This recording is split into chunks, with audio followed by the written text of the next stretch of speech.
गोष्ठी कवि के हमारे YouTube चैनल में आपका हार्दिक स्वागत है। हमारे द्वारा यहाँ प्रतिदिन अंतर्राष्ट्रीय स्तर के गीतकार, साहित्यकार, गज़लकार एवं कवि और उनकी पुस्तकों का परिचय आपको निरंतर दिया जा रहा है।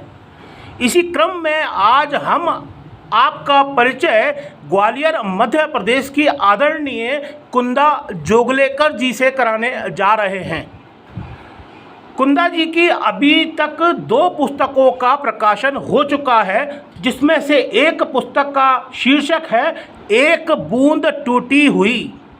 एक बूंद टूटी हुई, आप शब्द पर ध्यान दीजिए, एक बूंद टूटी हुई। इसका प्रकाशन सन 1998 में किया जा चुका है। और इनकी दूसरी पुस्तक का शीर्षक है दूर रहा क्षितिज। दूर रहा क्षितिज, और आदरणीय मुख्य रूप से हिंदी और मराठी दोनों भाषा में काव्य पाठ करती हैं। क्या बात है। तो आइए सुनते हैं हम कुंदा जोगलेकर जी को। सभी को मेरा नमस्कार। मेरी रचना का शीर्षक है अर्चना के फूल। माँ सरस्वती को वंदन करके ये रचना उनके चरणों में समर्पित है। अर्चना के फूल लेकर फिर तुम्हारे द्वार पर हूँ। अर्चना के फूल लेकर फिर तुम्हारे द्वार पर हूँ। मत मुझे नैराश्य देना, शब्द खोकर क्या करूँ मैं। अर्चना के फूल लेकर फिर तुम्हारे द्वार पर हूँ। मत मुझे नैराश्य देना, शब्द खोकर क्या करूँ मैं।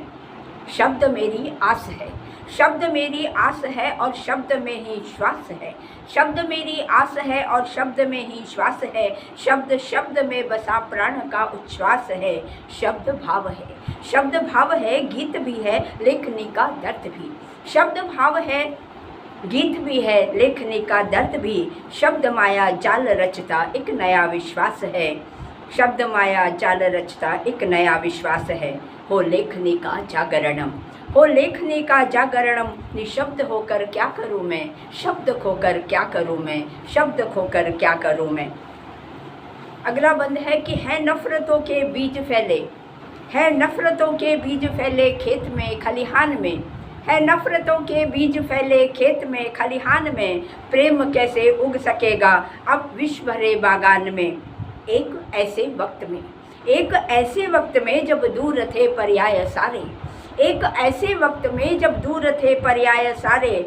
शब्द ही तो ढाल बनकर थे डटे मैदान में। शब्द ही तो ढाल बनकर थे डटे मैदान में। भटकटैया बन उगे जो, भटकटैया बन उगे जो। वो बीज बोकर क्या करूँ मैं, शब्द खोकर क्या करूँ मैं, शब्द खोकर क्या करूँ मैं। अर्चना के फूल लेकर फिर तुम्हारे द्वार पर हूँ।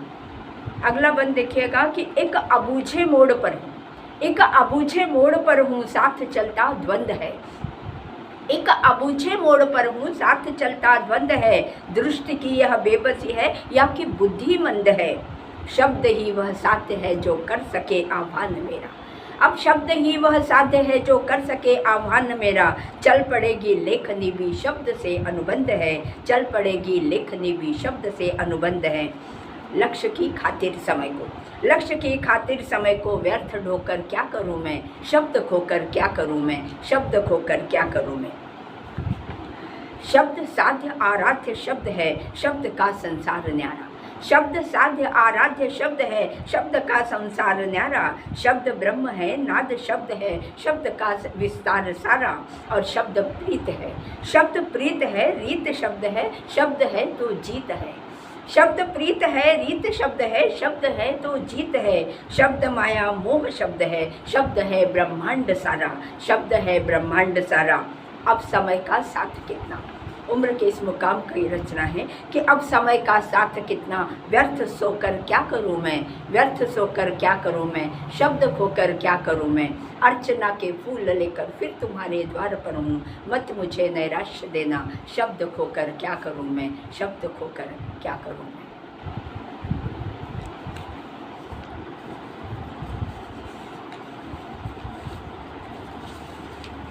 एक और रचना देखिएगा स्याही की तासीर। लेखक के लिए स्याही का होना बहुत ज़रूरी है। बहुत छोटी थी मैं उन दिनों, उन दिनों फुदकती रहती थी चिड़िया की मानिंद माँ के पीछे पीछे। बहुत छोटी सी थी मैं उन दिनों, फुदकती रहती थी किसी चिड़िया की मानिंद माँ के पीछे पीछे। कभी रसोई घर, कभी यहाँ वहाँ, बटाती थी काम में उनका हाथ। ऐसे में कई बार जल जाती थी मेरी अंगुलियाँ। कभी चूल्हे पर गुब्बारा हुई गोल गोल रोटी बापू को परोसते,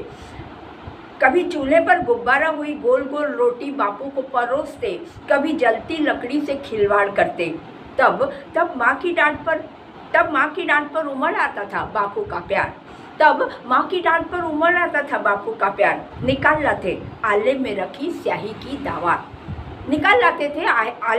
स्याही भरी दावत। कहते, बेटा स्याही ठंडक देती है, लो।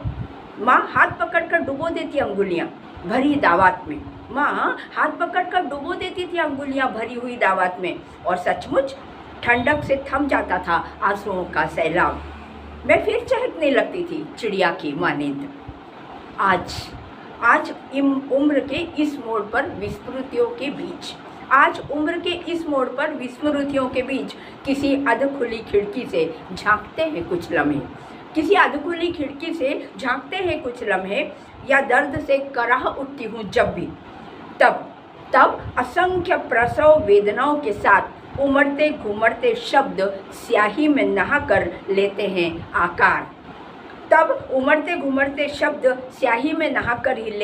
आकार। कभी कविता, कभी कहानी, कभी गीतों में ढलकर थाम लेते हैं आंसुओं का सैलाब।